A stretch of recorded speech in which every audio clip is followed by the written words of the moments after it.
my dear students, a very warm welcome to the channel KGS Engineers. मैं engineer Deepa आप सभी का बहुत बहुत हार्दिक स्वागत करती हूँ आपके अपने चैनल KGS इंजीनियर्स में। माय डियर स्टूडेंट, जैसा आप जानते हैं कि चाहे जो भी गवर्नमेंट जॉब की अपडेट होती है, चाहे इंजीनियरिंग बैकग्राउंड की, चाहे वो हमारे किसी भी ट्रेड की हो, ITI डिप्लोमा, डिग्री, मास्टर्स वालों के लिए भी वो सारी अपडेट मेरी कोशिश रहती है आप तक पहुंचाने की, क्योंकि मेरा मकसद है कि आप लोगों के सभी के हाथ में गवर्नमेंट जॉब का ज्वाइनिंग लेटर होना चाहिए। तो आज की अगर मैं इस वैकेंसी की डिटेल की बात करूं, ये वैकेंसी हमारे ITI के स्टूडेंट्स के लिए निकल कर आई है और राजस्थान स्टेट की तरफ से निकल कर आई है। राजस्थान स्टेट की तरफ से तो ये ना राजस्थान में आप जानते हैं कि इलेक्ट्रिकल वालों की अगर मैं बात करूं तो कई सारे डिपार्टमेंट्स हैं, जैसे कि RVNL है, जयपुर का अलग है। तो ये अभी हमारे याद रखिएगा 2 पर्टिकुलर विभाग से निकली है। ठीक है, जैसे आपको पता है कि राजस्थान में RVUN भी है, RVPN भी है, JVVN भी है, AVVN भी है, लेकिन अभी जो निकली है वो एक हमारे RVUN और JVVN से निकली है। सिर्फ 2 जगहों की अभी वैकेंसी निकल कर आई है। हालांकि इस वैकेंसी का डिटेल देखते ही बच्चों के दिमाग में ये आएगा कि मैम नंबर ऑफ वैकेंसीज जो पोस्ट है वो बहुत कम निकली है। हाँ, ये मैं मानती हूं कि पिछली बार से ये वैकेंसी नंबर ऑफ वैकेंसीज बहुत कम है, लेकिन वो कहते हैं ना, हमें एक नौकरी, एक पोस्ट अपनी पक्की करनी है। और आपको पता है क्या, देखिए मैं एक मेच्योरिटी वाली बात करूं कि आप लोग चाहे ये देख लीजिए, आपके ऊपर है, या तो आप करते रहिए हाय हाय कि हाँ इतनी वैकेंसी कम आई है, हम नहीं पढ़ेंगे, हम ये नहीं करेंगे, वो नहीं करेंगे। गवर्नमेंट में देखिए उस पर कोई फर्क नहीं पड़ने वाला। आपके लिए वैकेंसी निकली है, या तो एक वो प्रोस्पेक्ट है कि आप इसी का अफसोस मनाते रहो कि हाय पिछले साल से कम क्यों हो गई, और एक नजरिया, एक प्रोस्पेक्ट ये आते हैं कि आप जी जान लगा दीजिए, मेहनत करिए, कॉम्पिटिशन इतना बढ़ाइए कि इसी सच्चाई को अपनाइए, फेस कीजिए और अपना सिलेक्शन पक्का कीजिए। वो तो अब आपके ऊपर है कि आप सिक्के का कौन सा पहलू अपनाते हैं। तो देखिए पहले आपको इसकी डिटेल दे दूं मैं। यहां पर हो सकता है कि आपको जानकारी थोड़ी सी 2-4 घंटे देरी से दी जाए, लेकिन इसीलिए दी जाती है कि जो भी बारीकी पॉइंट्स है ना वो सारे आप तक मैं रख सकूं। ये नहीं कि बस आओ ऊपर ऊपर से बताया और चला गया, नहीं। पहली बात ये हमारी, मैंने आपको बताया कि 2 डिपार्टमेंट से निकलकर ये वैकेंसी आई है। तो आपकी एक मैंने बोला था RVUN, एक कहां से, हमारे RVUN से निकली है, यानी कि राजस्थान राज्य विद्युत उत्पादन निगम से, और एक हमारी JVVN से, जयपुर विद्युत वितरण निगम से निकलकर आई है। जनरेशन की नहीं है, याद रखिएगा। ये वाली जो है जयपुर की, जयपुर वाली कोई भी जनरेशन की नहीं, ये वितरण की है भाई। ठीक है, अच्छा यहां पर ये बताया भी है, राजस्थान वाली जनरेशन की और जयपुर डिस्ट्रीब्यूशन की। यहां पर हमारा एरिया कौन कौन सा होगा पूरे राजस्थान में, उसने बताया कि कहां पर। और ये JVVN वाली जयपुर है, दौसा है, अलवर है, भरतपुर है, धौलपुर, इन जगहों पर ये आपको यहां पर काम करने का मौका मिलेगा। ठीक है, इसके बाद अगर यहां पर ये, हालांकि पिछले साल तक ये वैकेंसीज निकलती थी लगभग आपकी 1500 के आसपास, कुछ जो लास्ट ईयर नहीं कहूंगी, जो लास्ट निकली थी, लेकिन इस बार जो नंबर ऑफ वैकेंसीज है वो 200-250 के आसपास ही आई है, लेकिन हमारे लिए मौका अच्छा है। तो यहां पर ये हमारी जो भी राजस्थान की वैकेंसीज आ रही हैं उसको 4 ग्रुप में बांटा गया है। राजस्थान वाले को 4 ग्रुप में, ग्रुप 1, 2, 3, 4। ये जो ग्रुप डिस्ट्रीब्यूशन है ये हमारी ITI की ट्रेड के अकॉर्डिंग है। ठीक है, तो ये उसने यहां पर वैकेंसीज का पूरा, राजस्थान वाले में अगर मैं RVN की बात करूं तो 150 वैकेंसीज यहां पर टोटल निकल कर आई हैं।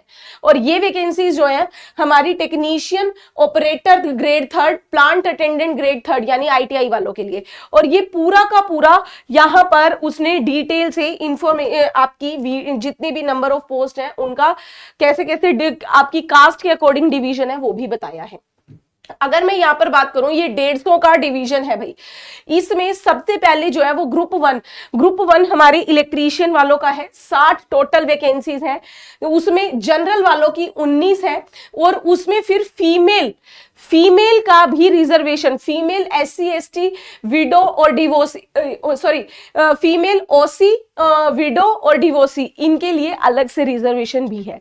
फिर ऐसे हमारी BC MBC SC ST के लिए सभी कैटेगरीज में फीमेल के लिए अलग से भी आपकी वैकेंसीज हैं, मतलब रिजर्वेशन है। तो अच्छा मौका है भाई। सेम ऐसे group second 30 post, group third भी 30 और ग्रुप फोर्थ भी 40 पोस्ट यहां पर निकल कर आई।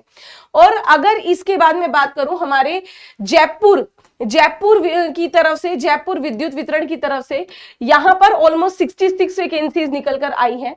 टोटल कितनी? 66 वैकेंसीज मैंने आपको बताया, ये आपको ध्यान देना है। टोटल कितनी? 66 वैकेंसीज निकल कर आई, ये भी हमारी, जिसमें से 22 जो है वो जनरल कैटेगरी के लिए रहेंगी। और फिर इसके बाद हमारी बीसी की 14 है, फिर आपकी यहाँ पे बात करें एमबीसी की 4 है, फिर ऐसे ही एससी की 11, एसटी की 8, ईडब्ल्यूएस की 7 वैकेंसीज निकलकर इस प्रकार से आती है। अब यहां पर सबसे पहला बहुत इंपॉर्टेंट क्वेश्चन, ये तो पता चल गया मैडम कितनी वैकेंसीज निकली हैं, ओके, किस किस कास्ट की हैं वो भी पता चल गया कि मैम यहां पर सबसे बड़ी बात कि ये राजस्थान की वैकेंसी है, तो क्या अदर स्टूडेंट अलाउड है? आपको बता दूं यहां पर जब जनरल यूआर की बात आती है, फिर अगर वो स्टेट वैकेंसी भी क्यों ना हो, हर स्टेट में यूआर में अलाउड होता है अदर स्टूडेंट, अदर स्टेट का। लेकिन ये याद रखिएगा कि वहां पर सिर्फ आपको कोई भी एलिजिबिलिटी में कोई लैंग्वेज बैरियर ना डाला हुआ हो। जैसे कि पंजाब में जो वैकेंसी निकली थी असिस्टेंट लाइनमैन की, उसमें पंजाबी मस्ट कर दी थी, तो ऑब्वियसली पंजाबी जो है वो पंजाब स्टेट के कैंडिडेट्स के पास ही ज्यादातर आएगी, ज्यादातर। तो यहां पर जो भी अगर आप किसी अनदर स्टेट के हैं, एससी एसटी कैटेगरी के भी हैं, तो लेकिन आप यहां पर फाइट जो करेंगे वो जनरल कैटेगरी के अंडर करेंगे, ये ध्यान में रखिएगा, ठीक है। अच्छा, इसके बाद अगर मैं यहां पर आपकी बात करूं कि सबसे पहले तो अगर आप सिलेक्शन हो जाता है तो आपका प्रोहिबिशन ट्रेनिंग पीरियड रहेगा, ठीक है, 2 साल का। उस टाइम पे आपको 13,500 रुपए की सैलरी दी जाएगी पर मंथ की। उसके बाद जो आपका पे स्केल, 4th पे स्केल हो जाएगा, सही है भाई, 19,200 रुपए पर महीना, ठीक ठाक सी आपकी सैलरी आपको देखने को मिलेगी। फिर इसके बाद जो मैंने बताया था कि 4 ग्रुप की, राजस्थान वाली 4 ग्रुप में वैकेंसी डिस्ट्रीब्यूट है, तो वो ग्रुप 1 जो है हमारे इलेक्ट्रीशियन वालों के लिए, पावर इलेक्ट्रीशियन वायरमैन दोनों चलेंगे। Group 2 electronic mechanic computer COPA trade जो है उसकी है। फिर आपकी ग्रुप 3 की बात करूं तो बॉयलर अटेंडेंट है, स्टीम टरबाइन है। ग्रुप 4 वाले वेल्डर वाले हैं। और जो जयपुर में निकली है, जयपुर में इलेक्ट्रीशियन वालों की ही है। इलेक्ट्रीशियन हो, वायरमैन हो, लाइनमैन से आपने आईटीआई की हो तो आप अलाउड हैं। इसके बाद यहां पर जो बात आती है कि मैडम फाइनल ईयर स्टूडेंट, तो साथ साथ बता दूं अगर आप आईटीआई के फाइनल ईयर में है तो भी आप अलाउड हैं, लेकिन डीवी होगा इसमें, इसके सिलेक्शन प्रोसेस में डॉक्यूमेंट वेरिफिकेशन होगा। उस टाइम पे आपको आपका पूरा फुल रिजल्ट सबमिट करना होगा। अगर नहीं है आपके पास रिजल्ट तो आप डिस्क्वालीफाई हो जाएंगे, रिजेक्ट हो जाएंगे। अच्छा, फिर इसके अलावा एक चीज और देखिएगा कि अगर आपके पास कोई इंडियन आर्मी या नेवी फोर्स या एयर फोर्स का आपके पास कोई सर्टिफिकेट या डिप्लोमा है तो भी आप आईटीआई के वो इक्विवेलेंट काउंट होगा और आप अलाउड होंगे, ठीक है, भर सकते हैं आप, याद रखिएगा। अगर यहां पर ये भी कह रहा है, अगर आप मान लीजिए आप कहें कि मैम हमने आईटीआई की हुई है, डिप्लोमा किया हुआ है, अगर आपने डिप्लोमा, सिर्फ डिप्लोमा किया हुआ है या सिर्फ डिग्री की हुई है तो आप अलाउड नहीं है। और इवन आपके पास आपने आईटीआई के साथ डिप्लोमा किया हुआ है तो डिप्लोमा की वहां पर उसने कोई भी वैल्यू नहीं रखी है, आईटीआई मैंडेटरी रखी है, ये याद रखिएगा। अच्छा, इसके बाद जो आपके लिए मोस्ट इंपॉर्टेंट पॉइंट है कि एज रिलैक्सेशन। एज की अगर मैं बात करूं तो वैसे तो उसने बोला कि 18 से 28 साल होने चाहिए 1 जनवरी तक की, लेकिन अब इसको कह लीजिए कि कोविड का फायदा, या फिर आप ये भी कह सकते हैं हमारे इस राजस्थान ने ये बोला है, आरवीएन ने बोला है और जेवीवीएन दोनों का ये मानना है, क्योंकि पिछले कुछ साल में जो ये इसकी, मेरे को जहां तक याद है ना, इसकी लास्ट वैकेंसी 2-3 साल पहले ही आई थी, तो इसने ये बोला कि क्योंकि परमानेंट बेस पर, परमानेंट की बात कर रही हूं, परमानेंट बेस की वैकेंसी पिछले कुछ सालों से नहीं निकली है, तो इसीलिए आपको यहां पर आरवीयूएन में 31 साल आपकी लिमिट है और जेवीवीएन में आपकी 30 साल की लिमिट रखी गई है। तो 31 और 30 आप लोगों के लिए सही है। और हाँ, इसमें एज रिलैक्सेशन भी बहुत सारा है, फीमेल के लिए अलग से एज रिलैक्सेशन भी है। तो आप यहां पर फॉर्म भरने से पहले अपना एज रिलैक्सेशन को जरूर ध्यान में रखिएगा, क्योंकि काफी जो सीनियर हाई एज वाले पर्सन हैं वो भी इसके अंदर अलाउड होते हैं। ठीक है, इसके बाद यहां पर अगर मैं बात करूं कि मैम सिलेक्शन प्रोसेस क्या रहेगा, तो यहां पर सिलेक्शन प्रोसेस, या उससे पहले आपको बता दूं कि आपको फॉर्म कब से कब तक भरे जाने हैं। 21 फरवरी से आपको फॉर्म भरने की प्रक्रिया शुरू हो चुकी है। 21 फरवरी से 20 मार्च तक आपको ये फॉर्म भरने हैं भाई। 21 फरवरी से 20 मार्च तक आपके पास लगभग पूरा महीना, 1 महीना का वक्त है, आपको ये फॉर्म भरने शुरू करने हैं। अच्छा, इसके बाद यहां पर जब आप इसका ऑनलाइन फॉर्म फिल करेंगे तो आपको यहां पर ना कुछ डॉक्यूमेंट्स अपलोड करने होंगे भाई, उनका जरूर ध्यान रखिएगा, क्योंकि इनके डॉक्यूमेंट्स में आपका self declaration, photo, live photo, signature आपके कैपिटल लेटर में नहीं होने चाहिए, रनिंग हैंड में होने चाहिए। ये सब इन बातों का आपको ध्यान रखना। फीस अगर बात करें कि कितने का फॉर्म है, 1000 रुपए जनरल वालों के लिए है, SC ST वालों के लिए आपका 500 रुपए की फीस है, इसी के अंदर GST भी है, मतलब 1000 और 500 रुपए का ये फॉर्म आपके लिए यहां पर रहने वाला है। ऑनलाइन पेमेंट ही करनी है भाई, याद रखिएगा। फिर इसके बाद की आपका रिटन एग्जाम कहाँ होगा, अब इसकी बात करूं, इसमें यहां पर बोला भी गया आपको ना प्रेफरेंस, अपने सेंटर की प्रेफरेंस, जयपुर का है तो राजस्थान जयपुर के अंदर ही होगा, लेकिन यहां पर आपको प्रेफरेंस अपने लोकेशन के अकॉर्डिंग दीजिएगा जहां पर आपके लिए पहुंचना फिजिबल हो। फिर इसके बाद यहां पर अगर मैं बात करूं जो मोस्ट इंपॉर्टेंट, हाँ, सिलेक्शन प्रोसेस क्या है मैडम। सिलेक्शन प्रोसेस की अगर मैं बात करूं तो यहां पर सिलेक्शन आपका 2 स्टेजेस में होगा, 2 पेपर आपके होंगे, ऑनलाइन पेपर है और जिसमें प्री है और मेंस है। प्री की अगर मैं बात करूं तो बच्चे प्री का जो आपकी इसके अंदर एक तो कोई भी नेगेटिव मार्किंग नहीं है, दूसरा मेंस के अंदर नेगेटिव मार्किंग होगी। प्री आपको पहले क्वालिफाई करना होगा, लेकिन जो आपकी फाइनल मेरिट लिस्ट बनेगी उसमें प्री के नंबर नहीं जुड़ेंगे। प्री जो है वो सिर्फ आपका कह सकते हो स्क्रीनिंग टेस्ट है एक तरीके से, कि आपको मेंस में जाने के लिए प्री निकालना जरूरी है। ठीक है, प्री में अब क्या मैम एग्जाम पैटर्न क्या रहने वाला है, मैंने आपको बताया ऑब्जेक्टिव क्वेश्चन है। यहां पर एक क्वेश्चन के 5 ऑप्शन मिलेंगे, याद रखिएगा 5 ऑप्शन, जिसमें यहां पर अगर मैं बात करूं जो पहला पेपर है वो आपका 100 नंबर का होगा, 100 नंबर, जिसमें आपकी 50 टेक्निकल है, 50 नॉन टेक है। नॉन टेक में आपके सारा जनरल अवेयरनेस है, जिसमें मैथ और साइंस मिला के 10 नंबर की, फिर करंट अफेयर, मतलब सारा करंट वगैरह वाला आ गया।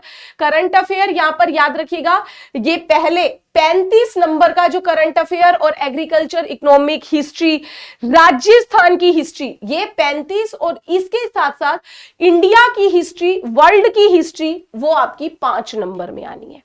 तो टोटल आपको इसके लिए मिलेंगे, ये जो 2 पार्ट्स हैं, नॉन टेक वाले के लिए 40 मिनट का वक्त मिलेगा, और जो टेक्निकल 50 क्वेश्चन है, 50 मार्क्स के 50 मिनट मिलेगा उसके लिए, यानी टोटल 90 मिनट का आपका प्री होगा। अगर आप प्री क्वालिफाई कर जाते हैं तो जितनी वैकेंसीज निकाली गई हैं उसके 10 गुना कैंडिडेट्स बुलाए जाएंगे मेंस के लिए। जी हाँ, कितने, 10 टाइम्स मेंस के लिए। अच्छा, और यहां पर फिर अगर आपका प्री निकल गया, मेंस का जो पैटर्न है वो देखिए। मेंस में यहां पर क्या होगा भाई, ये भी 2 पार्ट्स में होगा, लेकिन 150 नंबर का है टोटल, जिसमें से 50 नॉन टेक है, 100 टेक है। 50 नॉन टेक में 5 नंबर साइंस के, 5 नंबर मैथ्स के, फिर राजस्थान की हिस्ट्री, इको और जो भी नेचुरल रिसोर्सेज, जो भी आपका एग्रीकल्चर है राजस्थान का, वो 30 मार्क्स में, और इंडिया और वर्ल्ड का करंट अफेयर और उसकी जीए कह सकते हो 10 मार्क्स में आनी है। इसके लिए भी 40 मिनट मिलेंगे, 100 नंबर टेक्निकल के 100 क्वेश्चन होंगे, उसके लिए आपको 80 मिनट मिलेंगे। टोटल 2 घंटे का पेपर हो गया। ठीक है भाई, ये सब करने के बाद उसके बाद आपका जो फाइनल लिस्ट जो बनेगी वो इसी मेंस के आधार पर बनेगी।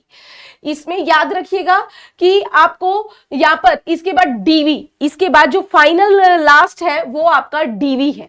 डीवी के अंदर यहाँ पर आपको कई सारे डॉक्यूमेंट्स लेकर जाने होंगे। अपना रेजिडेंटल प्रूफ, अगर मैरिज हुई है फीमेल कैंडिडेट्स की तो मैरिज रजिस्ट्रेशन, जो भी आपका मैरिड का सर्टिफिकेट बनता है ना, मैरिड सर्टिफिकेट, वो भी लेके जाना है। फिर इसके बाद आपको सारे की जो भी आपकी ITI 10th ये सब आपको लेके जाना होगा भाई, ठीक है। फिर इसके बाद अगर मैं यहाँ पर बात करूं तो जो लास्ट आपकी मेन पॉइंट आता है वही जो पहले भी मैंने बताया कि 20 मार्च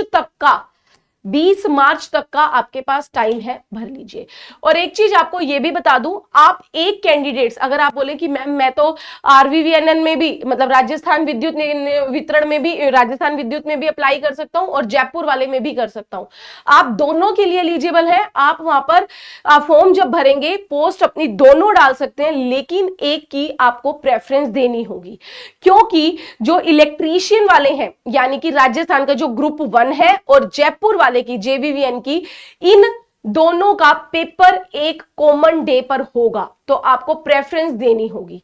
आप प्रेफरेंस देंगे, बाकी फिर जहां पर जितनी रिक्वायरमेंट होगी उसके अकॉर्डिंग बोर्ड अपने आप डिसाइड करेगा, ठीक है भाई। एक मैंने यहां पर कोशिश किया आपको काफी सारी चीजें डिस्क्राइब करने की। अगर अभी भी, क्योंकि अभी वक्त है, अभी तो फॉर्म भरने शुरू हुए हैं, 1 महीने का लगभग वक्त है आपके पास, 22, 25, 28 दिन हैंगे, 28 एक दिन, तो आप आसानी से भर सकते हैं। लेकिन फॉर्म भरने में कोई गड़बड़ मत करना, क्योंकि इसको करेक्शन का वक्त नहीं मिलेगा। कोई डाउट आए वीडियो के नीचे कमेंट कर दीजिएगा, मैं आप लोगों के डाउट यहां पर सोल्व भी कर दूंगी। अब टेक्निकल प्री में भी आना है, मेंस में भी आना है, टेक्नीशियन वालों को तैयारी, इलेक्ट्रीशियन वालों को तैयारी कैसे करनी है भाई, तो आपको बता दूं, मैं खुद 3 बजे यूट्यूब पर फ्री ऑफ कॉस्ट इंग्लिश और हिंदी दोनों में आप लोगों के लिए इलेक्ट्रीशियन के क्वेश्चन प्रैक्टिस कराती हूं 3 बजे इसी चैनल पर, केजीएस इंजीनियर्स JEE चैनल पर। तो आप सभी मेरे साथ वहां पर इस क्लास में जुड़ सकते हैं। फालतू की इधर उधर कहीं भटकने की जरूरत नहीं है, ना कोई एक्स्ट्रा कोर्स वगैरह लो। अब अगर आपने एक बार तैयारी सिलेबस अच्छे से निकाल रखा है तो ज्यादा से ज्यादा प्रैक्टिस क्लास में जुड़िए और अपनी तैयारी अच्छे से करके सिलेक्शन पक्का कीजिए। तो मिलते हैं आपसे नेक्स्ट अपडेट के साथ, इसी चैनल पर जुड़े रहिए मेरे साथ, केजीएस इंजीनियर JEE पर। Thank you very much.